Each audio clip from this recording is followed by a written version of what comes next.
வணக்கம் மக்களே, welcome to the ஃபென்சர் show. இன்னைக்கு ஷோல நம்ம பார்க்க போகிறது ஈவில் டெட் பர்ன் அப்படின்ற ஒரு இங்கிலீஷ் மூவியோட ரிவ்யூ. தமிழ் டப்பிங்கோட இந்த வீக்கெண்ட் தியேட்டர்ஸில் அவைலபிளாக இருக்குது.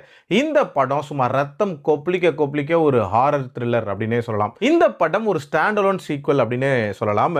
ஜோசப் அப்படின்னு சொல்லப்படுற ஒருத்தரோட ஃபேமிலியை மையமாக வச்சு தான் இந்த கதை நகருது. இந்த ஜோசப்போட தாத்தா இருக்கார்ல, அவர் இந்த பேய்கள் ரிலேட்டடாக ஆராய்ச்சி பண்ணுறது அப்படின்ற மாதிரி நிறைய விஷயங்கள் பண்ணுறாரு. அண்ட் ஆல்சோ அவர் ஒரு புக் ஒன்று எழுதியிருக்காரு. அண்ட் ஆல்சோ இந்த பேய்களெல்லாம் அழிக்கிறதுக்கான ஒரு டேகர், ஒரு கத்தியை பற்றி மென்ஷன் பண்ணியிருக்காரு. அந்த கத்தியை தேடி போன பாட்டோட பேயான ஜெசிகா இந்த பாட்டிலையும் வருது. அந்த ஜெசிகா மேலே நம்ம ஹீரோவோட அண்ணன் இருக்கார்ல வில், அவர் வண்டியை விட்டு ஏற்றிடுறாரு. அவரும் செத்து போயிடுறாரு. அவரோட சாவு ஃபங்க்ஷன் ஒன்று நடந்துட்டு இருக்கு. அதுக்காக குடும்பமாக ஒன்று கூடுறாங்க. அதுக்கப்புறம் அந்த ஆன்மாக்கள் யார் யார் உடம்புக்குள்ளெல்லாம் பூருது, என்னென்ன சம்பவங்கள் நடக்குது, அண்டு அந்த சாதாரண வீடு எப்படி ஒரு ரத்த கிளறியான கசாப்பு கடையாக மாறுது, டுவர்ட்ஸ் தி எண்ட் அந்த பேய் அழிச்சாங்களான்ற மாதிரி நிறைய விஷயங்களை சொல்லக்கூடிய ஒரு படம் தான் இந்த படம். இந்த படத்தில் வழக்கமான பேய் படங்களில் வர மாதிரியான இந்த ஜம்ப்ஸ்கேர் சீன்ஸ்லாம் பெருசாக இல்லை. சொல்லப்போனால் இதை பேய் படம்னு சொல்கிறத விட ஒரு விதமான ஜாம்பி ஸ்டைலில் ஒரு சர்வைவல் த்ரில்லர் அப்படின்னே சொல்லலாம்.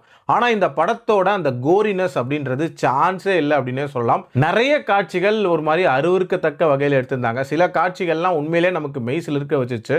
அதில் முக்கியமான ஒரு காட்சி அந்த மூஞ்சை அடித்து உடைக்கிற மாதிரியான ஒரு காட்சி. அதெல்லாம் வேற லெவலில் இருந்துச்சு அப்படின்னே சொல்லலாம். ஸ்டோரி வைஸ்மே ரொம்ப தின்னான ஒரு பிளாட்டு. இன்ஃபேக்ட் நார்மலான ஒரு ஃப்ளோவில் தான் போயிட்டுருக்கு. பட் இந்த மேக்கிங் வைஸ் இந்த மாதிரியான அருவருக்கத்தக்க காட்சிகளை காட்டி ஒரு மாதிரி க்ரௌடை என்கேஜ் பண்ணியிருந்தாங்க அப்படின்னே சொல்லலாம். அதே மாதிரி அந்த டேகரை தேடி தான் பேய்கள்லாம் வருதுன்ற ரேஞ்சுக்கு பயங்கரமாக பில்டப்லாம் கொடுத்துருப்பாங்க. கடைசியாக அந்த டேகரை பார்க்கும்போது ஏதோ பழம் வெட்டுற கத்தி மாதிரி இருக்குது. அதுவும் உரிச்ச வாழைப்பழத்தை கூட ஒழுங்காக வெட்டாது போல இருக்குது. அந்த கத்தியை தேடி தான் பேய்கள்லாம் வருதா அப்படின்ற மாதிரியான ஒரு கேள்வியுமே இருக்குது. அண்டு நிறைய இடங்களில் கொஞ்சம் ஸ்லோனஸ் அப்படின்றதும் இருக்க தான் செஞ்சிச்சு.